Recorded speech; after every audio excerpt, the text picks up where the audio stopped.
எல்லாருக்கும் நமஸ்காரம். நேத்தி நம்ம தியான ஸ்லோகங்கள், லலிதா சகஸ்ரநாமத்தோட தியான ஸ்லோகங்கள் நம்ம பார்த்தோம் இல்லையா? சோ இன்னைக்கு நாமாக்கள் பார்க்க போறோம். முதல்ல கொஞ்சம் நம்ம மீனிங்கை மட்டும் அனுபவிச்சுட்டு ஒரு கிளாஸ்ல தியானம், அப்புறம் நம்ம எவ்வளவு வரைக்கும் மீனிங் பார்த்தோமோ நாமாக்கள்ல அதோட ஸ்லோகங்களை படிக்கலாம். முதல்ல நம்ம மீனிங்ஸ்க்கு இம்பார்ட்டன்ஸ் கொடுத்துட்டு அப்புறமா நம்ம ஸ்லோகங்களை கத்துக்கலாம். அந்த வகையில இன்னைக்கு ஃபர்ஸ்ட் நாமா. சோ நம்ம எல்லாரும் லலிதா தேவியோட பரிபூர்ண அனுகிரகத்துல இந்த லலிதா சகஸ்ரநாமத்தை கத்துக்க வந்திருக்கோம். நிறைய பேருக்கு தெரிஞ்சிருக்கும், நிறைய பேர் பார்க்காம கூட சொல்லியிருக்கலாம். பட் இப்ப மீனிங்காக ஒரு தடவையும் நம்ம ஸ்லோகத்தை சொல்லிட்டு அதுக்கப்புறம் தான் நம்ம சொல்ல போறோம். ஓகேவா? ஓம் ஸ்ரீமாதா ஸ்ரீ மகாராஜி ஸ்ரீமத் சிம்ஹாசனேஸ்வரி சிதக்னிகுண்ட சம்பூதா தேவ காரிய சம்புத்தியதா. ஓகே, இதுதான் ஃபர்ஸ்ட் ஸ்லோகம். அந்த ஃபர்ஸ்ட் ஸ்லோகம்னு சொல்றோமே தவிர அதுலயே நிறைய நாமாக்கள் இருக்கு. அதுல முதல் நாமாவா இருக்கக்கூடிய ஸ்ரீ மாதா அப்படின்னு சொல்றோம். சோ ஸ்ரீ மாதா அப்படின்னா என்ன அர்த்தம்? மாதா, அம்மா அப்படின்னாலே எல்லாருக்கும் ஒரு பயங்கரமான ஒரு ஸ்பெஷல் பர்சன் யாரு அப்படின்னா நம்மளோட அம்மா தான் இல்லையா? அப்போ இவ யாரு? நம்மளுக்கு ஒருத்தருக்கும் அவ அம்மா ஸ்பெஷல்னா அம்பாள் யாரு? எல்லாருக்கும் அம்மா. நம்ம அம்மாக்கு அம்மா, அவ அம்மாக்கு அம்மா, அப்படி இந்த உலகத்துக்கே அம்மா தான் நம்ம லலிதா தேவி இல்லையா? சோ அப்படிப்பட்ட அந்த அம்மாவை வெறும் மாதா அப்படின்னு சொல்லி கூப்பிடுறதுக்கான ஸ்ரீ அப்படின்ற ஒரு வார்த்தையோட நம்ம சொல்றோம். சோ அந்த ஸ்ரீ அப்படிங்கிறதுக்கு எப்படின்னா நிறைய விதமான பொருள் இருக்கு. நம்மளோட சமஸ்கிருதம் அப்படின்னு எடுத்துட்டாக்க அந்த ஸ்ரீக்கே ஏகப்பட்ட மீனிங் இருக்கு. ஸ்ரீ அப்படின்னாக்க என்ன அர்த்தம்? முதல்ல லக்ஷ்மி அப்படிங்கிற ஒரு பொருள் இருக்கு இல்லையா? சோ அதனால லக்ஷ்மியோட அம்மா. ஸ்ரீ அப்படின்னா சரஸ்வதி அப்படின்னு ஒரு அர்த்தம் இருக்கு. சோ லக்ஷ்மி சரஸ்வதி ரெண்டு பேருக்கும் தாயாக இருக்கக்கூடியவள் அப்படின்னு சொல்றோம். இப்ப நம்ம ஒரு லலிதா தேவியோட ஒரு படம் எடுத்துட்டோம் அப்படின்னா லக்ஷ்மியும் சரஸ்வதியும் ரெண்டு பக்கத்துல நின்னுட்டு சாமரம் வீசின்னு இருப்பா லலிதா தேவிக்கு. இது எல்லாருக்கும் தெரிஞ்சதுதான் இல்லையா? சோ அப்படி இருக்கக்கூடிய லக்ஷ்மி சரஸ்வதி ரெண்டு பேருக்கும் தாயானவள். அது மட்டும் இல்லாம உலகத்துல இருக்கக்கூடிய எல்லாருக்கும் அவதான் அம்மா. அதனால அவளுக்கு பேரு ஸ்ரீ மாதா அப்படின்னு. இன்னொன்னு ஸ்ரீக்கு அர்த்தம் என்ன அப்படின்னா, ஸ்ரீக்கே ஒரு அர்த்தம் இருக்கு. அது என்னன்னா விஷம் அப்படின்னு அர்த்தம். சோ விஷத்தை கழுத்துல நிறுத்தின்றவன் யாரு? அந்த சிவபெருமான் இல்லையா? ஹால விஷத்தை தன்னோட கழுத்துல வச்சதுனால பரமேஸ்வரனுக்கு ஸ்ரீகண்டன் அப்படின்னு பேர். சோ அவரோட எப்பவுமே சேர்ந்து இருக்கக்கூடிய ஸ்திரீ வடிவுக்கும் அதே பேர் இருக்கு அப்படின்னு சொல்றோம். அடுத்தது, ஒரு பெரிய உயர்ந்த இடத்துல இருக்கக்கூடிய ஒரு மனுஷா இருக்கா, இல்லாட்டி ஏதோ ஒரு வஸ்து இருக்கு, அதெல்லாம் நம்ம சொல்லும் போது கூட என்ன சொல்றோம்? ஸ்ரீ அப்படின்னு சொல்லிதான் நம்ம சொல்றோம் இல்லையா?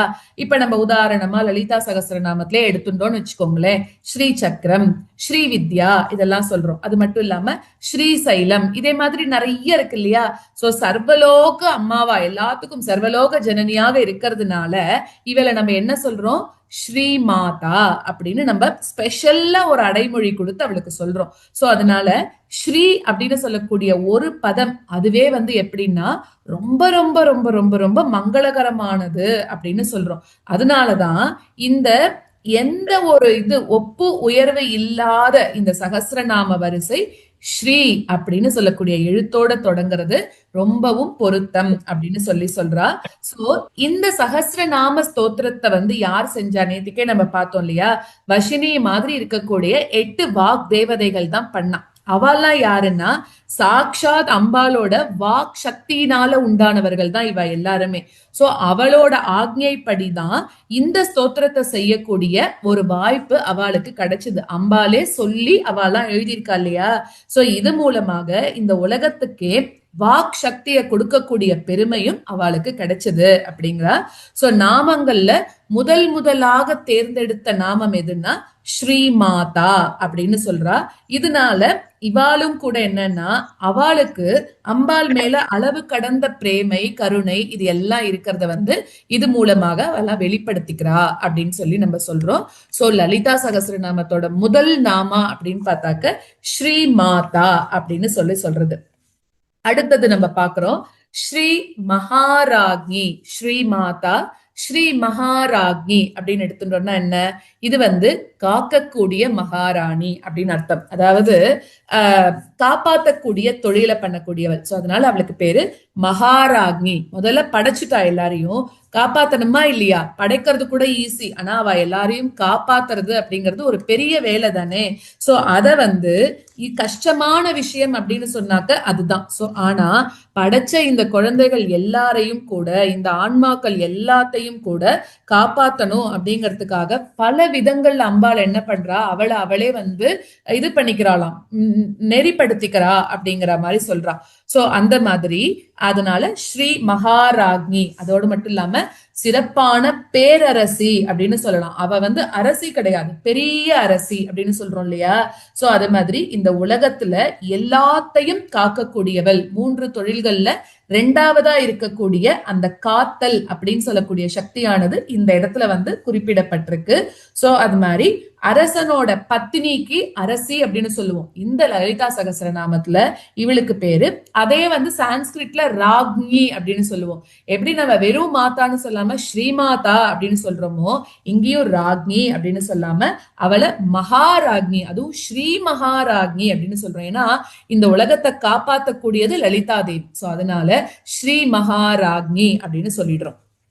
அடுத்ததாக சம்ஹார தொழில்ல இருக்கக்கூடியவளை சொல்றது ஸ்ரீமத் சிம்ஹாசனேஸ்வரி அப்படின்னு சொல்றோம். நம்ம ஸ்ரீமத் சிம்ஹாசனேஸ்வரி அப்படின்னா என்ன? ஒரு அரசன் உட்கார்ந்து இருக்கக்கூடிய இடம் தான் சிம்ஹாசனம் அப்படின்னு சொல்றோம் இல்லையா? சோ அதிலேயே மிருகங்கள்லயே நம்ம வந்து ரொம்ப ஒரு கம்பீரமான மிருகம் அப்படின்னு சொல்றது எது? சிங்கத்தை தான் சொல்றோம். சோ அதனால அந்த அரசர்களோட ஆசனம் எப்படி இருக்குன்னா, சிங்கம் மாதிரி போட்ட அந்த உருவங்களுக்கு மேல வைக்கப்பட்டிருக்கக்கூடிய இந்த ஒரு உலகம் அப்படின்னு சொல்லக்கூடிய சாம்ராஜ்யத்தையே அடக்கி ஆண்டு இருக்கா. அதனால பிரபஞ்ச சாம்ராஜ்ய லட்சுமியோட கூடின அந்த சிம்மாசனத்துக்கு ஈஸ்வரி, அந்த ஆசனத்துல உட்கார்ந்து இருக்கக்கூடியவள். அதனால அவளுக்கு பேரு ஸ்ரீமத் சிம்ஹாசனேஸ்வரி அப்படின்னு பேரு. அதாவது சிம்மத்தையே ஆசனமாக வாகனமாக வச்சிருக்கக்கூடியவள். அதனால அவளுக்கு சிம்மவாகினி அப்படின்ற பேரு கூட இருக்கு இல்லையா? சோ இப்போதைக்கு நம்ம இந்த இடத்துல என்ன புரிஞ்சுக்கிறோம் அப்படின்னாக்க, அந்த ஸ்ரீமத் சிம்ஹாசனேஸ்வரி சிம்மம் மாதிரி இருக்கக்கூடிய ஆசனத்துல உட்கார்ந்துட்டு இருக்கக்கூடியவள் அப்படின்னு பொருள். அடுத்தது சிதக்னி குண்ட சம்பூதா அப்படிங்கறத பார்க்க போறோம். அதாவது சிதக்னி குண்ட சம்பூதா அப்படின்னு பாக்குறோம் அப்படின்னாக்கா, இப்போ இத வந்து தேவி பாகவதத்துல பார்த்தோம் அப்படின்னா லலிதாம்பிகைய பத்தின சரித்திரம் ஃபுல்லா வரும். அவ எப்ப லலிதாம்பிகையாக அவதாரம் பண்றா அப்படின்னும், எதுக்காக அவதாரம் பண்றா அப்படின்னும் பிரம்மாண்ட புராணத்துல லலிதோபாக்கியானம் அப்படின்னு சொல்லக்கூடிய ஒரு பகுதி இருக்கு. அதுல இந்த லலிதா தேவியோட அவதார கதை சொல்லியிருக்கு. சோ நம்ம சிதக்னி குண்ட சம்பூதானா என்னன்னு தெரிஞ்சுக்கிறதுக்கு முன்னாடி எதுக்காக எப்போ லலிதா தேவி அவதாரம் பண்ணா அப்படிங்கறத மட்டும் நம்ம பார்க்கலாம் இந்த இடத்துல. அதாவது பண்டாசுரன் அப்படின்னு சொல்லிட்டு ஒரு அசுரன் இருந்தான். சோ அந்த அசுரனை வதம் செய்யணும் அப்படிங்கறதுக்காக அம்பாள் வந்து சங்கல்பத்துல எடுத்துட்ட வடிவம் தான் லலிதாம்பிகை வடிவம் அப்படின்னு சொல்றா. சோ எதுக்காக பண்டாசுரனை வந்து அம்பாள் வதம் பண்ணணும் அப்படின்னா அதுக்கு ஒரு கதை இருக்கு. மன்மதன் வந்து எரிஞ்சு போயிட்டான். சோ அவனோட உடம்ப இழந்த நிலையில அவனுக்கு அனங்கன் அப்படின்னு ஒரு பேர் வந்தது. மன்மதனை யாரு அழிச்சா? சிவபெருமான். அதுக்கு ஒரு தனி கதை இருக்கு. பட் இந்த இடத்துல இவளுக்கு சிதக்னி குண்ட சம்பூதாக்கு மட்டும் மீனிங்க நம்ம பார்க்கலாம்.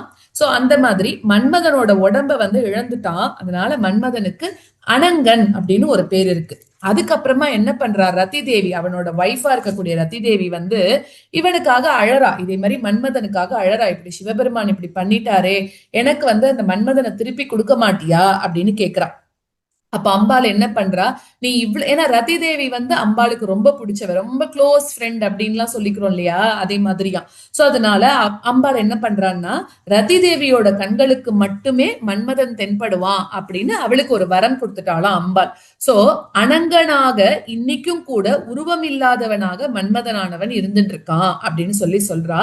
சோ அப்படி இருக்கும்போது மன்மதனோட சாம்பல் எல்லாமே ஒண்ணு சேர்ந்துதான் பண்டாசுரனாக திருப்பி எழுந்து வந்தது அப்படின்னு பிரம்மாண்ட புராணத்துல சொல்லியிருக்கான். சோ இதுக்கு என்ன அர்த்தம் அப்படின்னாக்க, அப்போ சில நேரங்கள்ல நம்மளே இருக்கோம்னு வச்சுக்கோங்களேன், நம்ம என்ன பண்ணுவோம், நமக்குள்ள இருக்கக்கூடிய நிறைய ஆசைகள் இருக்கும் இல்லையா, அதெல்லாம் போட்டு அடிச்சு நசுக்கின்னு இருப்போம். அப்படி நசுக்கினாக்க அது எப்படி இருக்கும், வேற வடிவத்துல இன்னும் வக்கரமாக இன்னொரு கொடூரமாக அது என்ன ஆகும்னா வேற இடத்துல அது திருப்பி முளைச்சு வரும் இல்லையா.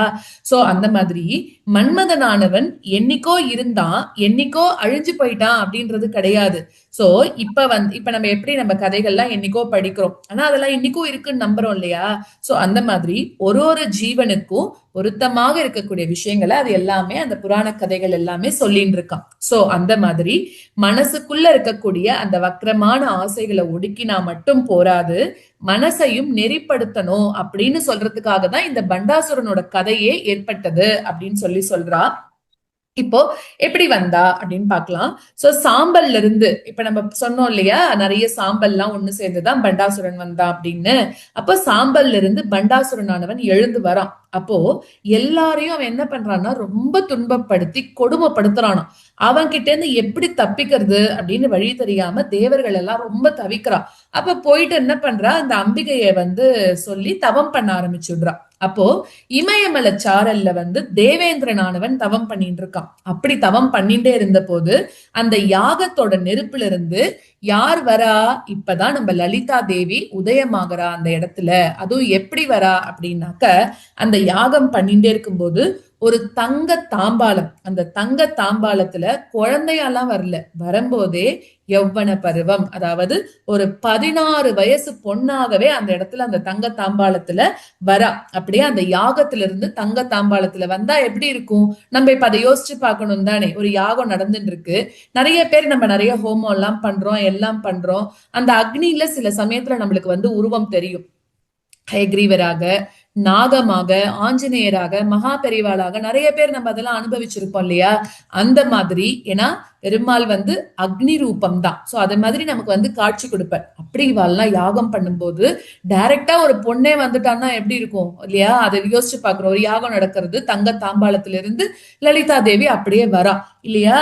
அப்படி வரா. அப்போ சிதக்னி குண்ட சம்பூதா அப்படின்னாக்க, இப்ப சிதக்னி அப்படின்னா என்ன அப்படின்றத பார்த்தாக்க, அக்னி குண்ட சம்பூதா, அதாவது குண்டத்திலிருந்து எழுந்தவள், அந்த ஹோமம் பண்ணக்கூடிய குண்டத்திலிருந்து எழுந்தவள். அக்னி குண்டத்திலிருந்து ஒரு தங்க தாம்பாலம் வருது, அதுல ஒரு அழகான இளம் பெண்ணாக இவ வரா அப்படின்னு. மத்த அவதாரங்களை மாதிரி இவ எப்படின்னாக்க, சின்ன சின்ன சின்ன குழந்தையாலாம் அவ பிறக்கல, டைரக்டாவே எப்படி வந்துடுறா, ஒரு 16 வயசு பொண்ணாகவே தோன்றறா அப்படின்னு சொல்றோம். அதாவது சித் அப்படின்னாக்க நெருப்புல தோன்றினவள்னு அர்த்தம். சித்தா இருக்கக்கூடிய அக்னி குண்டத்துல அவித்யை அழியறதுக்கு தேவியோட உண்மையான ஸ்வரூபமானது அந்த இடத்த தோன்றது அப்படின்னு சொல்றா. சோ அதுதான் சிதக்னி குண்ட சம்பூதா அப்படின்னு அர்த்தம். சோ இப்படி எல்லாம் அவ என்ன பண்றா, அதாவது லலிதாம்பிகை அப்படின்னு சொல்லக்கூடிய திருநாமம் அப்படின்னு நம்ம எடுத்துட்டோம் அப்படின்னா, அவளே ரொம்ப மென்மையானவள் அப்படின்னு அர்த்தம். சோ மனசுல மென்மையை கொடுக்கக்கூடியவள், மகிழ்ச்சியை கொடுக்கக்கூடியவள், இது எல்லாமே லலிதா அப்படின்ற பேருக்கே உண்டான ஒரு மீனிங்ஸ் அப்படின்னு சொல்லலாம். யாருக்கு மகிழ்ச்சி கொடுக்கறாவ அப்படின்னா, நம்மளுக்கு தான், ஜீவர்களுக்கு தான் மகிழ்ச்சி கொடுக்கறா. அதனாலதான் லலித கலைகள் அப்படின்னு வடமொழியிலேயே சொல்றாளாம். சோ அந்த மாதிரி நம்ம எல்லாம் நிறைய நுண்கலைகள் அப்படி எல்லாம் சொல்ற மாதிரி லலித கலைகள் அப்படின்னு இருக்கான். சோ எந்த எந்த கலைகள்லாம் நம்ம மனசுக்கு இதம் தருதோ அந்த கலைகள் தான் லலித கலைகள் அப்படின்னு சொல்றா. சோ ஓவராலா பார்த்தாக்க மகிழ்ச்சியை அளிக்கக்கூடியவள் தான் லலிதாம்பிகை அப்படின்னு சொல்றா. மகிழ்ச்சியை கொடுக்கக்கூடிய 16 வயது குமாரியாக அவ நிக்கிறா. அப்போ இந்த உலகத்துக்கெல்லாம் தந்தையாக இருக்கக்கூடிய, லோக ஜனகனாக இருக்கக்கூடிய சாக்ஷாத் பிரம்மா அவருக்கு மனசுக்குள்ள ஒரு நெருடல் வருதான். இப்போ அவ வந்திருக்கிறது அம்பிகை தான் அப்படின்னு தெரியறது. ஆனாலும் தெரிஞ்சும் கூட திரோபாவம் அவரோட கண்ணை மறைக்கிறது. ஆனானப்பட்ட பிரம்மாவுக்கே அந்த திரோபாவம் கண்ணை மறைக்கிறதாம். அதாவது இவ்வளோ அழகா ஒரு பெண்ணா வந்திருக்காளே, இவளுக்கு நம்ம கல்யாணம் பண்ணி வைக்க வேண்டாமா அப்படின்னு சொல்லக்கூடிய கவலை பிரம்மாவுக்கு வருதாம். ஏன்னா அந்த 16 வயசு பொண்ணாக வந்ததுக்கு அப்புறமா அவளுக்கு ஒரு கல்யாணம் பண்ணி வச்சாதான் மேற்கொண்டு அந்த அரசாட்சியை பண்ண முடியும் இல்லையா? அதனால பிரம்மா என்ன நினைக்கிறாருனாக்க, இவளுக்கு நம்ம ஒரு கல்யாணம் பண்ணி வைக்கணும் அப்படின்னு நினைக்கிறார். அடுத்தது எதுக்காக வராவோ, சிதக்னி குண்ட சம்பூதா, அதுல இருந்து வந்துட்டா தேவகாரிய சமுத்தியதா. ஏன்னா தேவர்கள் எல்லாம் தானே ஹோமம் பண்றா, அக்னி விளக்குறா, ஏதோ ஒரு விஷயத்துக்காக அவ அதெல்லாம் பண்றா இல்லையா? சோ அப்போ எதுக்காக வரா, தேவ காரியத்தை நிறைவேற்றணும் அப்படிங்கறதுக்காக அக்னி குண்டத்திலிருந்து தோன்றினவள். சோ தேவ காரியம்னா என்ன, தேவர்கள் எல்லாம் யாகம் பண்றா, அந்த தேவர்களோட காரியத்தை சித்தி பண்றதுக்காக அவ கேட்டுக்கொண்டது போல அந்த பண்டாசுரனை வதம் பண்ணணும் அப்படிங்கறதுக்காக திருப்பியும் அவளோட ராஜ்யத்தை மீட்டு கொடுக்கணும் அப்படிங்கிறதுக்காக வந்தவள் தான் லலிதா தேவி அப்படிங்கிற பொருள்ல தான் இந்த இடத்துல நம்ம சொல்றோம். சிதக்னி குண்ட சம்பூதா தேவகாரிய சமுத்தியதா அப்படின்னு சொல்றோம். சோ அதாவது ஸ்ரீமாதா ஸ்ரீ மகாராஜ்ஞி ஸ்ரீமத் சிம்ஹாசனேஸ்வரி சிதக்னி குண்ட சம்பூதா தேவகாரிய சமுத்தியதா, அப்படி மகாராணியாக இருக்கக்கூடியவள், உலகத்துக்கெல்லாம் தாயாக இருக்கக்கூடியவள், அவ வந்து சிம்ஹாசனத்துல உட்கார்ந்து இருக்கக்கூடியவள், சிதக்னி தேவர்கள் எல்லாம் பண்ண அந்த சிதக்னி குண்டத்திலிருந்து 16 வயசு எதுக்காக வரா அப்படின்னாக்க தேவர்களோட காரியத்தை நிறைவு பண்ணணும், நிறைவேற்றணும் அப்படின்றதுக்காக வரா. சோ இதுதான் நம்ம ஸ்ரீமாதா ஸ்ரீ மகாராஜ்ஞி ஸ்ரீமத் சிம்ஹாசனேஸ்வரி சிதக்னி குண்ட சம்பூதா தேவகாரிய சமுத்தியதா, இவ்வளோ நாமாக்கள் நம்ம பார்த்திருக்கோம். அடுத்த ஸ்லோகத்துல உத்யத்பானு சஹஸ்ராபா, அடுத்தது சதுர்பாஹு சமன்விதா ராகஸ்வரூப பாஷாட்யா குரோதா காராம் குஷோஜ்வலா. சோ உத்யத்பானு சஹஸ்ராபா அப்படின்னா என்ன அர்த்தம் அப்படின்னா 1000 சூரியன் அது வந்து உதிக்கும் போது எவ்வளவு பிரகாசமாக இருக்கோ அந்த அளவுக்கு பிரகாசமாக இவ உதிக்கும் போது அவ தோன்றும் போது வராலாம். அதாவது ஆயிரக்கணக்கான சூரியனுக்கு ஒப்பான ஒளியோட இருக்கக்கூடியவள் லலிதா தேவி அப்படின்றோம். சகஸ்ரம் அப்படின்னா வெறும் 1000ன்னு கிடையாது, 1000க்கு மேல இருக்கிறத கூட நம்ம சகஸ்ரம் அப்படின்னு தான் சொல்லுவோம். சோ 1000க்கும் மேலான சூரியன் உதிச்சா எவ்வளவு ஒளி இருக்கும், அவ்வளோ ஒளியும் இந்த லலிதா தேவின்னு சொல்லக்கூடிய ஒரே ஒரு பெண் கிட்ட மட்டும் இருக்கு அப்படின்னு சொல்றா. சோ அதே மாதிரி அடுத்தது அம்பாலோட காந்தி ஏன் அவ்வளோ வெளிச்சமா இருக்கா அப்படின்னாக்க, அம்பாலோட காந்தி எப்படி இருக்குன்னா அவகிட்ட இருந்து வரதே வெளிச்சம், ரொம்ப சிகப்பா இருக்காவோ, ரெண்டுமே பிரசித்தமானதாக இருக்கு. சோ அந்த மாதிரி கார்த்தால உதிக்கக்கூடிய அந்த கதிரவன் எப்படி இருக்கான்னா தன்னோட அந்த கடுமையான அந்த ஒளி இருக்கு இல்லையா அதை குறைச்சிண்டு சின்னதா ஒரு ஒரு செம்மையான ஒளின்னு சொல்றோம், நம்மளால பார்க்க முடியற அளவுக்கு ஒளி, அததான் நம்ம எல்லாரும் அவனை பார்த்து சேவிக்கணும்ன்றதுக்காக ரொம்ப கருணையோட கூட வரானாம். சோ தேவியும் கூட எப்படின்னா அருண நிறமானவள், அவளை பார்த்தாக்க நம்மளுக்கு வந்து எப்படி இருக்கும், இவளை பார்த்தா நம்ம பார்த்துட்டே இருக்கணும் அப்படிங்கிற மாதிரி மிதமான ஒரு ரெட் கலர்ல அவ இருக்கா அப்படின்னு சொல்றா.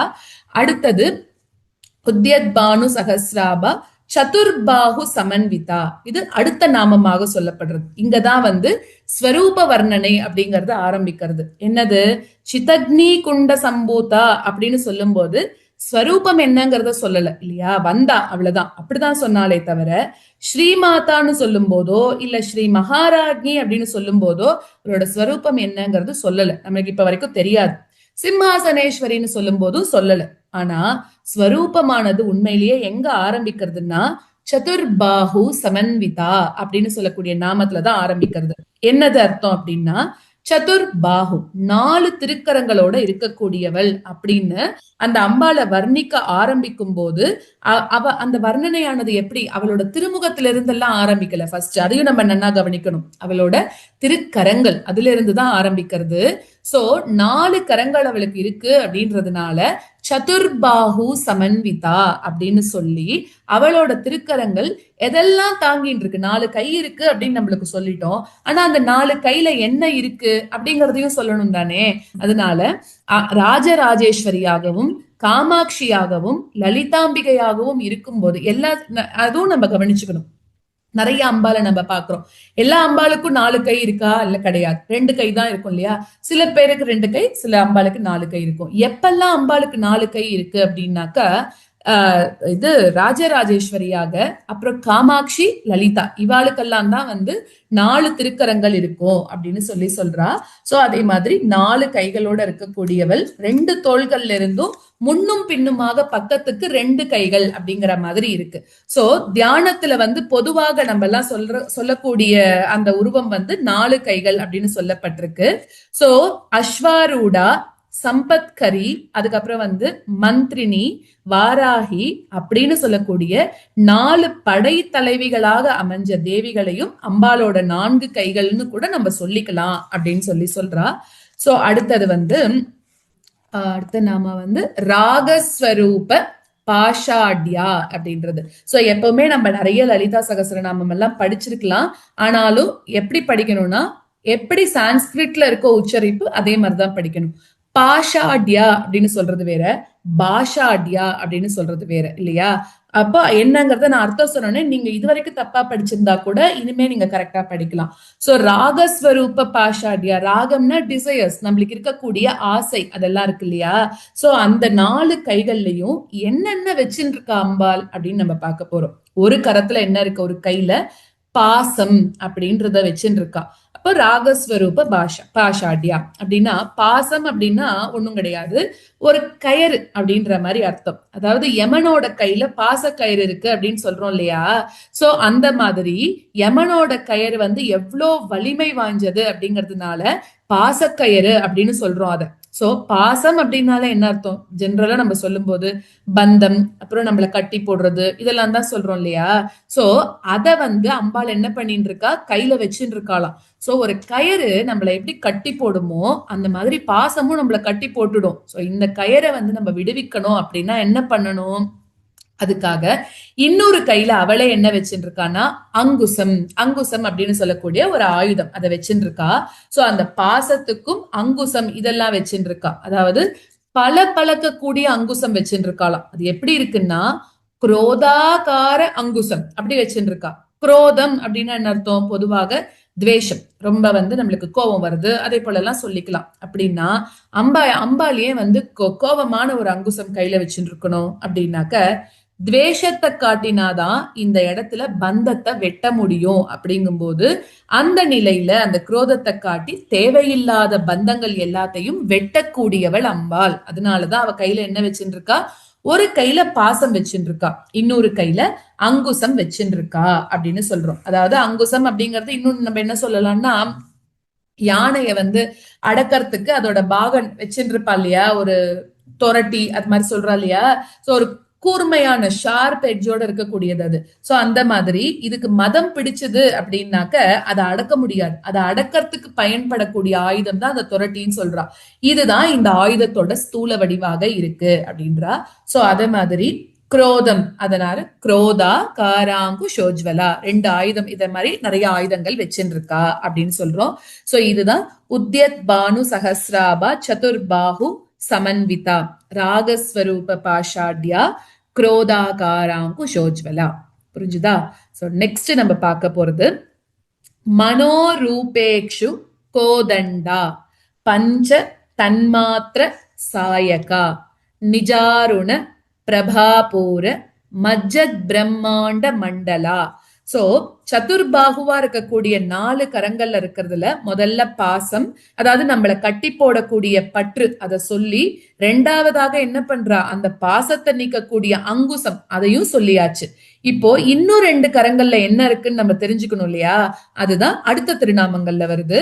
மனோரூபேக்ஷு கோதண்டா பஞ்ச தன்மாத்திர சாயகா அப்படின்னா என்ன அர்த்தம், அம்பாளோட திருமேனியில 2 கை, அந்த 2 கையில அதாவது இடது திருக்கரத்துல என்ன வச்சுட்டு இருக்கான்னா கரும்பு வில்லு வச்சுட்டு இருக்கா, வலது கரத்துல என்ன வச்சுட்டு இருக்கா 5 மலர் அம்புகள் அதையும் வச்சுட்டு இருக்காளாம். கோதண்டம் அப்படின்னு சொல்லும் போதே நம்மளுக்கு தெரியும் அது ஒரு வில் அப்படின்னு. வில்ல வந்து வச்சுட்டு இருக்கக்கூடியவள் கோதண்டா, அதாவது இக்ஷு கோதண்டா அப்படின்னா என்ன அர்த்தம், கரும்பு வில் அப்படின்னு அர்த்தம். மனோரூபே மனோரூபேக்ஷு கோதண்டா, அதாவது இக்ஷு கோதண்டான்னு அதை பிரிச்சு சொல்றோம். கரும்பு வில்லு வச்சுட்டு இருக்கா, பெரிய பெரிய ஆயுதம் எல்லாம் இல்ல, கரும்பு வில்லு புஷ்பபானம் இதெல்லாம் தான் வச்சுட்டு இருக்கா. அதுலயும் மனோரூபேக்ஷு கோதண்டா, வெறும் இக்ஷு கோதண்டான்னு சொல்லல, மனோரூபேக்ஷு கோதண்டான்னு சொல்லியிருக்கா. அப்படின்னா என்ன அர்த்தம், வெறும கரும்பு வில்லு கிடையாது, நம்ம மனசு இருக்கு இல்லையா, இததான் வந்து கரும்பு வில்லாக சொல்றா இந்த இடத்துல. அந்த கரும்பு வில்ல தன்னோட கையில தாங்கின்னு இருக்கா அப்படின்னு சொல்றா. ஏன் அப்படின்னாக்க மனசோட செயல் இருக்கு இல்லையா, அது எப்படி இருக்கும், ஐம்புலன்களோட அந்த ஒரு வெளிப்பாடு தான். சோ அப்ப என்ன இருக்கும்னா, அந்த பொருளை வந்து நான் பாக்குறேன், இது வந்து எனக்கு வந்து சுகத்தை கொடுக்கக்கூடியது, நான் எனக்கு அது எப்படியாவது கிடைச்சிடணும் அப்படின்லாம் நம்ம சொல்றோம் இல்லையா, அப்ப இது என்ன ஆகும், நம்மளுக்கு துக்கத்தை தான் தரும் ஒருவேளை அது கிடைக்கலன்னா. சோ அந்த மாதிரி இதை நான் அடைய முயற்சி பண்றதா வேண்டாமா அப்படிங்கக்கூடிய சிந்தனைக்கெல்லாம் விகல்பம் அப்படின்னு பேரு. சோ மனசோட செயல் அப்புறம் அது வந்து எப்படி இருக்குன்னா 2 வகையானதா இருக்கும். இந்த மனசுதான் தேவியோட வில்லாக, கரும்பு வில்லாக இருக்கு. எதுக்குன்னு பின்னாடி நம்ம பார்க்கலாம். ஏன்னா நம்ம மனசை அப்படி இப்படி அலைய விட மாட்டோம் இல்லையா? சோ அதுக்காக அந்த கரும்பு வில்ல வச்சுட்டு இருக்கா. அடுத்தது பஞ்ச தன்மாத்திர சாயகா என்ன வச்சுட்டு இருக்கா? அடுத்தது மலர் அம்புகள் தான் வச்சுட்டு இருக்கா. அவளோட கையில இருக்கக்கூடிய அம்புகள் எதுன்னு கேட்டாக்க வேற ஏதேதோ அம்புகள்லாம் இல்ல. அந்த அம்பு போய் ஒருத்தரை வந்து குத்தி கொலை பண்ணிடும் அப்படியெல்லாம் கிடையாது. வெறுமன மலர்னால ஆகக்கூடிய அம்புகள் தான் வச்சுட்டு இருக்கா. அம்புகள் அப்படின்னா கரும்புவில் அப்படின்னு சொன்னது போல புஷ்பபானம் அப்படின்னு சொல்லியிருக்கணும்ல. ஆனா பஞ்ச தன்மாத்திர சாயகா அப்படின்னு சொல்லியிருக்கு. அப்படின்னா என்ன? அவளோட கரங்கள்ல இருக்கிறது மலர் அம்புகள் கிடையாது, நம்மளோட தன்மாத்திரைகள் தான் அங்க அம்பாக இருக்கு. நம்மளுக்கு பஞ்ச தன்மாத்திரைகள் இருக்கு இல்லையா? அதெல்லாம் தான் அம்பாள் வந்து அங்க அம்புகளாக வச்சுட்டு இருக்கா அப்படின்னு சொல்றா. சோ இந்த இடத்துல வந்து ஸ்தூல ரூபத்துல அம்பாள் வந்து தன்னோட வலது மேல் கையில 5 விதமான புஷ்பங்களை அம்பாக வச்சுட்டு இருக்கா. இந்த மலர்கள் என்னென்ன அங்க மலர்கள் இருக்குன்னு சொன்னோம் இல்லையா? என்னென்ன மலர் வச்சுட்டு இருக்கான்னா தாமரை, செங்கழுநீர், செவ்வல்லி, செவ்வாம்பல், மாம்பூ இதெல்லாம் தான் வச்சுட்டு இருக்கா. சோ இதெல்லாம் வச்சுட்டு இருக்கா. சோ அடுத்ததுதான் இந்த அம்புகளோட சூக்ஷ்ம உரு, அதுதான் 5 தன்மாத்திரை அப்படின்னு சொல்லக்கூடிய நமக்கு இருக்கக்கூடிய 5 குணங்கள். இது வந்து மூலப்பொருளாக இந்த உலகத்துக்கு மூலப்பொருளாக அமைஞ்ச அந்த 5 பூதங்களோட தனக்கு தனக்குன்னு அதுகள் எடுத்துட்ட குணங்கள். சோ அதனால தன்மாத்திரைகள் அப்படின்னு பேர் வந்திருக்கு. சோ நம்ம பஞ்ச பூதங்கள் பார்ப்போம் இல்லையா? ஆகாசம், வாயு, அக்னி, ஜலம், பிருத்திவி இதெல்லாம் வந்து என்னது? பஞ்சபூதங்கள். தன் மாத்திரைகள் அப்படின்னு சொன்னா என்ன அர்த்தம்? அதாவது சப்தம், ஒலி, ஸ்பர்ஷம், அதுக்கப்புறம் ரூபம், நிறம், ரசம், சுவை, கந்தம், மனம் இது எல்லாத்தையும் தான் அவ வச்சுட்டு இருக்கா. பஞ்ச தன்மாத்திரைகளை ஒரு கையில வச்சுட்டு இருக்கா அப்படின்னு சொல்றோம். சோ அதே மாதிரி அம்பாளுக்கு மன்மதனை போலவே கரும்பு வில்லும் மலர்கனைகளும் லலிதா அப்படின்னும் காமேஸ்வரி அப்படின்னும் அவ அம்பாளுக்கும் பேரெல்லாம் இருக்கு அப்படின்னு சொல்றா. அதே மாதிரி அவ கையில வச்சுட்டு இருக்கா இல்லையா கரும்பு வில்லு, அதுக்கு வந்து ஒரு அதிர்ஷ்டான தேவதையும் இருக்கா. அது யாருன்னா மந்திரினி அப்படின்னு சொல்லக்கூடியது. அதே மாதிரி பானங்களுக்கு வந்து ஒரு அதிர்ஷ்டான தேவதை இருக்கா, தண்டநாதா. அவதான் வந்து எப்படின்னா சேனை தலைவின்னு சொல்லலாம். தண்டநாதா, மந்திரினி இதே மாதிரி நிறைய அதெல்லாம் பின்னாடி இன்னும் நிறைய வரும். அவெல்லாம் யார் யாருன்னா இவளோட மினிஸ்டர்ஸ் மாதிரி ஒருத்தர். இப்ப தண்டினியா எதுக்கு அப்பாயிண்ட் பண்ணிருப்பா? யாருன்னா ரொம்ப தப்பு பண்ணிட்டான்னா தண்டனை கொடுக்கறதுக்கோசரம் அப்பாயிண்ட் பண்ணிருப்பா. சோ அந்த மாதிரி ஒரு ஒரு இதுக்கும் ஒரு ஒரு மினிஸ்டர்ஸ் மாதிரி இருக்கா அப்படின்னு சொல்லலாம். சோ அதுதான் மனோரூபேக்ஷு கோதண்டா பஞ்ச தன்மாத்திர சாயகா. நெக்ஸ்ட் நிஜாருண பிரபாபூர மஜ்ஜத் பிரம்மாண்ட மண்டலா அப்படின்னு சொல்லியிருக்கா. சோ அடுத்த நாமம் என்னன்னா நிஜாருண பிரபா.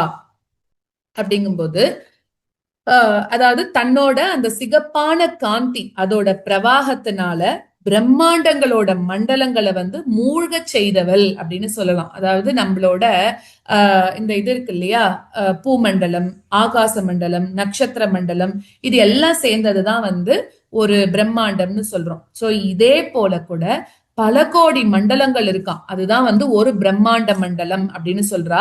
இது எல்லாத்தையுமே தன்னோட அந்த செம்மையான கதிர்கள் அதை பரப்பி அதோட ஒளியில மூழ்கடிச்சிடுறாளாம் அம்பாள். தன்னோட அந்த ஒளினாலேயே சிகப்பா வரக்கூடிய அந்த ஒளினாலேயே இந்த உலகங்கள் எல்லாம் எப்படி இருக்குன்னா தனித்தனியா காணப்படுறது. அதுக்கப்புறம் என்ன பண்றா? அந்த ஒளினாலேயே அது எல்லாத்தையும் மூழ்கடிச்சு தேவியோட ஒளி மட்டும்தான் அந்த இடத்துல வந்து தெரியறது அப்படின்னு சொல்றா. சோ இந்த இடத்துல வந்து இது நம்ம கரும்பு வந்து எதுக்கு வச்சுட்டு இருக்கா அப்படிங்கறத அந்த இடத்துல சொல்ல விட்டுட்டோம். கரும்பு எதுக்கு வச்சுட்டு இருக்கான்னா கரும்பு வந்து லேசா நம்ம வளைச்சாலே போதும். அது என்ன ஆகும்னா நன்னா மடங்கி வளைஞ்சு கொடுத்துருமா. அழுத்தி வளைச்சோம்னா என்ன ஆகும்? பட்டன்னு உடஞ்சு போயிடும். சோ இந்த நம்மளோட மனசும் அப்படிதாங்கிறா. அதை வந்து வளைக்கவும் வேணும், அதே சமயத்துல நம்ம என்ன பண்ணணும்? சரியாக பயன்படுத்திக்கவும் வேணும் அப்படின்னு சொல்றா. அடுத்தது நிஜாருண பிரபாபூர மஜ்ஜத் பிரம்மாண்ட மண்டலா. அது வரைக்கும் சொல்லியாச்சா? அடுத்தது நம்ம பார்த்தோம்னாக்க ஒரு நிமிஷம் அடுத்த பேஜ். சம்பகா சோக புண்ணாக சௌகந்திக லசத்கச்சா குருவிந்த மணிஸ்ரேணி கனத்கோட்டீர மண்டிதா அப்படின்னு சொல்றா. சோ அதே மாதிரி முதல் ஸ்லோகத்துல சொன்ன மாதிரி பஞ்ச தன்மாத்திர சாயகாவா இருக்கக்கூடிய அவ வந்து நம்மளோட அந்த தன்மாத்திரைகள் எல்லாத்தையும் தாங்கக்கூடியவள், நம்மளோட புலன்களை தன்கிட்ட வச்சுட்டு இருக்கக்கூடியவள் அப்படின்லாம் பார்த்தோம். சோ அதே மாதிரி அம்பாலோட ஸ்வரூபம், அவளோட இருப்பிடம் முழுமையாக மூழ்கடிக்கிற விசேஷம் தான் அடுத்த திருநாமத்துல சொல்லப்படுறது. அதாவது அம்பாள் வந்து எங்க இருக்கா, எல்லா இடத்துலயும் தானே இருக்கா, அது நமக்கு தெரிஞ்ச விஷயம்தான். ஆனாலும் அதோட பிரகாசத்துல அந்த பிரம்மாண்டத்தை முழுவதுமாக மூழ்கடிக்கிறா. அதுதான் நிஜாருண பிரபாபூர மஜ்ஜத் பிரம்மாண்ட மண்டலா அப்படின்னு சொல்லி நம்ம முடிச்சோம். அடுத்த நாமம் தான் நவ சம்பக புஷ்பாப் சம்பகாசோக புண்ணாக. சோ சம்பகாசோக புண்ணாக சௌகந்திக லசத் கச்சா. லசத் கச்சா அதாவது செண்பகம், அப்புறம் அசோகம், புன்னாகம், சௌகந்திகம்னா செங்கல் நீர் பூ. இந்த மாதிரி இருக்கக்கூடிய மலர்கள் எல்லாம் அம்பாலோட கூந்தலுக்கு இன்னும் கொஞ்சம் சோபை, அழக வந்து கூட்டுறதாம். மலர்கள் சூடின்றதுனால கூந்தலுக்கு வாசனை ஏற்படும். ஆனா அம்பாலும் மலர் சூடி இருக்காளா அப்படின்னா இப்படி ஒரு கொஸ்டின் வரும் இல்லையா? அப்படின்னா அதுக்கும் ஆதிசங்கரர் என்ன ஒரு விடை சொல்றாருன்னா, அம்பாலோட கேசத்துல இயல்பான ஒரு வாசனை இருந்துட்டே இருக்கும் இல்லையா? அந்த வாசனைய நம்ம போய் எப்படியாவது கிரகிச்சுடணும் அப்படின்றதுக்காக தேவலோகத்துல இருக்கக்கூடிய மலர்கள் எல்லாம் என்ன பண்றதா, ஓடி வந்து அம்பாலோட கூந்தல்ல உட்கார்ந்துன்றதாம். உண்மையிலேயே பார்த்தோம்னா அம்பாள் தான் அந்த மலர்களுக்கே வாசனை கொடுக்கறா அப்படிங்கிறா. இந்த இடத்துல சொல்லியிருக்கா சம்பகம், அசோகம், புன்னை இந்த மாதிரி இருக்கக்கூடிய கூந்தல மலர்களை கூந்தல்ல சூடின்னு இருக்கா அப்படின்னு சொல்லிட்டு. ஆனா அம்பாள் சூடின்னு இருக்கான்னா அதுகளுக்கு வாசனை கொடுக்கறதுக்காக சூடின்னு இருக்கா அப்படின்னு நினைச்சுக்கிறோம். அடுத்ததாக அதாவது இதெல்லாம் வந்து கேசாதிபாத வர்ணனையில வருது. அக்னி குண்டத்திலிருந்து ஆவிர்வாகமாகக்கூடிய தேவியோட உருவத்துல முதல்ல நம்ம கண்கள்ல படுறது என்னதுன்னா இதுதான், மலர்கள் சூடின கூந்தல் அழகு. இததான் நம்ம முதல்ல பாக்குறோம். சோ அதனாலதான் கேசத்திலிருந்து ஆரம்பிக்கிறது அம்பாலோட வர்ணனை அப்படின்னு சொல்றா. அடுத்ததாக குருவிந்த மணிஸ்ரேணி கனத்கோட்டீர மண்டிதா அப்படின்னா, குருவிந்த மணி அப்படின்னா என்னன்னா அது வந்து ஒரு பத்மராக கல் மாதிரி சிவப்பா இருக்கக்கூடிய அந்த கற்கள் வந்து அம்பாலோட கிரீடத்துல எப்படி இருக்கான், ரொம்ப அழகா வரிசையா இருக்கான். அம்பாலோட கிரீடம் கோட்டீரம் அப்படின்னு சொல்லக்கூடிய கிரீடம் வந்து கோட்டீரம்னு சொல்லக்கூடிய வகையை சார்ந்தது. சோ கிரீடம், மகுடம் இது எல்லாமே ஆண்கள் போட்டு இருக்கக்கூடியது, கேசத்தை மறைக்கும்படியாக இருக்கக்கூடியதான். சோ பெண்கள் போட்டு இருக்கிறது கோட்டீரம் அப்படிங்கிறது கூந்தலோட சுருள்களையும் கேசபாரத்தோட அழகையும் மறைக்காதபடிக்கு அமைக்கப்பட்டிருக்கும். சோ அம்பாலோட கோட்டீரத்தை தியானிச்சாலே நல்ல எண்ணங்கள் வரும் அப்படின்றா. ஜென்ஸ் மேல் காட்ஸ் எல்லாம் போட்டு இருக்கிறது கிரீட்டம், அம்பால் எல்லாம் போட்டு இருக்கிறது கோட்டீரம் அப்படின்னு சொல்றா. சோ அதுதான் சம்பகாசோக புண்ணாக சௌகந்திக லசத்கச்சா குருவிந்த மணிஸ்ரேணி கனத்கோட்டீர மண்டிதா அப்படின்னு சொல்லி முடிக்கிற அந்த இடத்துல. குருவிந்தம் அப்படிங்கிறது ஒரு பத்மராகம் மாதிரி இருக்கக்கூடிய ஒரு சிவந்த கல்லு. இந்த தேவி போட்டு இருக்க கிரீடத்துல நிறைய சிவந்த கற்கள் இருக்கு அப்படிங்கிறா. சோ இந்த மாதிரி இருக்கக்கூடிய இந்த பத்மராக கற்களை வந்து தரிக்கிறதுனால ஆசைகள் எல்லாம் நிறைவேறும் அப்படின்னு சொல்றா. நல்ல விஷயங்கள்ல பற்றுதல் வருமா. சோ அந்த மாதிரி தேவியோட கிரீடம் கோட்டீரம் அப்படின்னு சொல்லக்கூடிய ஒரு வகையை சேர்ந்ததாக இருக்கு அப்படின்னு சொல்றா. இந்த கிரீடத்தோடு சேர்ந்து இருக்கக்கூடிய அம்பாலோட முகத்தை யார் ஒருத்தர் தியானிக்கிறாளோ அவளுக்கு பக்தி அதிகமாகும் அப்படின்னு சொல்றா. நம்ம இப்படி படிச்சுட்டே இருக்கும்போது நம்ம அப்படி யோசிச்சு பாத்துக்கணும். ஒரு அம்பாள் இருக்கா, கோட்டீரம்னு சொல்லக்கூடிய ஒரு கிரீடத்தை போட்டு இருக்கா, அது எப்படி இருக்கு, பயங்கரமா நல்ல ஒளி கொடுக்கறதா இருக்கு. சோ இப்படி நம்ம வந்து இது பண்றோம். அப்படி பார்க்கும்போது நம்மளுக்கு நிறைய பக்தி உண்டாகிறது அப்படின்னு சொல்றான். ஓகேவா? அடுத்தது அஷ்டமி சந்திர விப்ராஜ தலிகஸ்தல சோபிதா முகச்சந்திர கலங்காப மிருகநாபி விசேஷகா. அடுத்ததா நம்ம பார்க்க போற நாமம், அதாவது ஸ்வரூப வர்ணனையும் அம்பாலோட இருப்பிட வர்ணனை இதெல்லாம் சேர்த்து கிட்டத்தட்ட ஒரு 63 திருநாமங்கள் வருது. நம்மளுக்கு படிப்போம் காமதாயினின்னு வரும் கடைசியில 63rd திருநாமத்துல. அது வரைக்கும் என்னதுன்னா ஸ்வரூப வர்ணனை, அம்பாலோட இருப்பிட வர்ணனை, ஸ்ரீசக்கர வர்ணனை, அப்புறம் வந்து ஸ்ரீபுர வர்ணனை எல்லாமே இதுல அடங்கும். சோ இதுல ரொம்ப அழகான ஒண்ணு அம்பாலோட திருநெற்றி, அதை வந்து விவரிக்கிறா இந்த இடத்துல. இப்போ அஷ்டமி சந்திர விப்ராஜ அப்படின்னு சொல்றா இல்லையா, எப்படி இருக்கும், அஷ்டமியில தோன்றி இருக்கக்கூடிய அந்த சந்திரனை போல பிரகாசிக்கக்கூடிய நெத்தியோட இருக்கக்கூடியவள். அதாவது சாதாரணமா நம்ம ஒரு பெண்ணோட நெத்தி எடுத்துட்டோம், அதை வந்து வர்ணிக்கிறோம் அப்படின்னா எப்படி பண்ணுவோம்? அதாவது பிறை நெற்றி அப்படின்னு நம்ம சொல்லுவோம் இல்லையா? சோ பிறை சந்திரனானது எப்படி இருக்கும் அப்படின்னு கொஞ்சம் யோசிச்சு பார்த்தாக்க, சௌந்தர லஹரியில கூட இந்த ஆதிசங்கரர் வந்து இந்த ஸ்லோகத்தை சொல்லியிருக்க. நேரடியாக அஷ்டமி அப்படின்னு சொல்லாம, அஷ்டமி சந்திரன் அப்படின்னு சொல்லாம அங்க வேற விதமாக சொல்லுவார். அதாவது எப்படி சொல்றாரு அப்படின்னா அந்த இடத்துல, அம்மா பரதேவதையே, நான் உன்னோட திருமுகத்தை பாக்குறேன், அங்க 2 சந்திரன்கள் இருக்கு அப்படின்னு சொல்றார். எப்படி சொல்றாரு? எப்படி அம்பாள் கிட்ட 2 சந்திரன்கள் இருக்கு அப்படின்னா, ஏற்கனவே ஒண்ணு இருக்கு. நம்ம முன்னாடி நம்ம தியான ஸ்லோகத்துல தாரா நாயக சேகராம் அப்படின்னு பார்த்தோம் இல்லையா? சோ தாரா நாயகன் அப்படின்னா என்ன அர்த்தம்? நட்சத்திரங்களுக்கு எல்லாம் நாயகனா இருக்கக்கூடிய சந்திரன் அப்படின்னு அர்த்தம். சோ ஏற்கனவே அவளோட திருமுடியில ஒரு சந்திரனானது இருக்கு. அம்பாளை பார்த்துட்டு ஆதிசங்கரர் சொல்றார், 2 நிலவுகள் இருக்கு அப்படின்னு சொல்றாராம். எப்படி அப்படின்னு பார்த்தாக்க, உன்னோட திருநெத்திய நான் பாக்குறேம்மா அப்படிங்கிறார். அதை பார்க்கும்போது உன்னோட திருமுடியில ஒரு நிலா இருக்கே, அதுதான் இன்னொரு அதாவது அதோட இன்னொரு பாதி தான் உன்னோட நெத்தியில வந்து உட்கார்ந்துருத்தோ அப்படின்னு நினைக்கிறேன் அப்படின்னு சொல்றாராம். அதாவது முழு நிலவுல ஒரு பாதி அவளோட திருமுடியிலையும் இன்னொரு பாதி அவளோட திருநெற்றி அதுல வந்து இருக்கு. அஷ்டமி சந்திரன், அதாவது 8ஆம் பிறையில இருக்கக்கூடிய சந்திரன் மாதிரி இருக்கு அப்படின்னு சொல்றாராம். சோ அத மாதிரி இப்படி இருக்கு அப்படின்னு சொல்ற, அஷ்டமியில தோன்றக்கூடிய சந்திரன் மாதிரி இருக்கக்கூடியவள். அடுத்ததாக வந்து அரைவட்ட வடிவத்துல இருக்கக்கூடியதான் நம்ம இந்த இடத்துல முக்கியமா புரிஞ்சுக்கணும். நிறைய நம்ம தெரிஞ்சிருந்தாலும் மெயினான பாயிண்ட் என்னன்னா, அஷ்டமி சந்திரனா பிறை நிலவு அதை வந்து வச்சுட்டு இருக்கா அப்படின்னு சொல்றா இந்த இடத்துல. அடுத்தது முகச்சந்திர கலங்காப மிருகநாபி விசேஷகா, அதாவது சந்திர மண்டலத்துல நம்ம பாக்குறோம், சந்திரனை பார்க்கும்போது என்ன இருக்கு, அதுல ஒரு கலங்கம் இருக்கு இல்லையா? அந்த மாதிரி தேவியோட முகத்தை சந்திர மண்டலம்னு சொல்லிட்டா. அப்ப அதுக்கு ஒரு நெத்தி இருக்கு, அந்த நெத்தியில கஸ்தூரி திலகம் அம்பாள் வச்சுருக்கா. அந்த கஸ்தூரி திலகம் எப்படி இருக்கு? ஒரு களங்கம் மாதிரி இருக்கு. ஏன்னா பளிச்சுன்னு இருக்கிறது தேவியோட முகம். நம்ம நேற்று சொன்னோம் இல்லையா, அவளோட கண்ணத்தை பார்த்தாலே நம்மளோட மூஞ்சியை பார்த்துக்கலாம் அந்த கண்ணத்துல. அப்படி இருக்கக்கூடிய அவளுக்கு நெத்தியில ஒரு பொட்டு வச்சுருக்கா அப்படின்னு சொல்றா. அந்த பொட்டு எப்படி இருக்கு அப்படின்னாக்க, அதாவது இந்த இடத்துல வந்து என்ன சொல்றான்னா, உங்களுக்கு எப்படி சொல்றது, மிருகம் அப்படின்னு எடுத்துக்கிறோம்ல, மான் இருக்கு இல்லையா, அந்த மான், அதாவது கஸ்தூரி மான்னு நம்ம சொல்றோம், அது கிட்ட இருந்து கிடைக்கக்கூடிய அந்த கஸ்தூரி அததான் திலகமாக அம்பாள் வச்சுட்டு இருக்காளாம். சோ அவளோட ஸ்வரூப வர்ணனையில திருநெற்றி, திருமுகம், திருவடி இப்படி தொடர்ந்து அவளோட ஸ்வரூப சௌந்தரியத்தால எப்படி அனுகிரகத்தை கொடுக்கறா அப்படிங்கறதான் வர்ணிச்சுட்டே வந்துட்டே இருக்க. சோ இந்த ஸ்லோகத்துல பொறுத்த வரைக்கும் அஷ்டமி சந்திர விப்ராஜ தலிகஸ்தல சோபிதா முகச்சந்திர கலங்காப மிருகநாபி விசேஷகா அப்படின்னு சொல்றார். சோ இன்னைக்கு இந்த 5 ஸ்லோகத்தோட இருக்கட்டும். நம்ம அடுத்த கிளாஸ்ல நம்ம அடுத்தது என்ன இருக்கு அப்படிங்கறத பார்க்கலாம். ஓகேவா?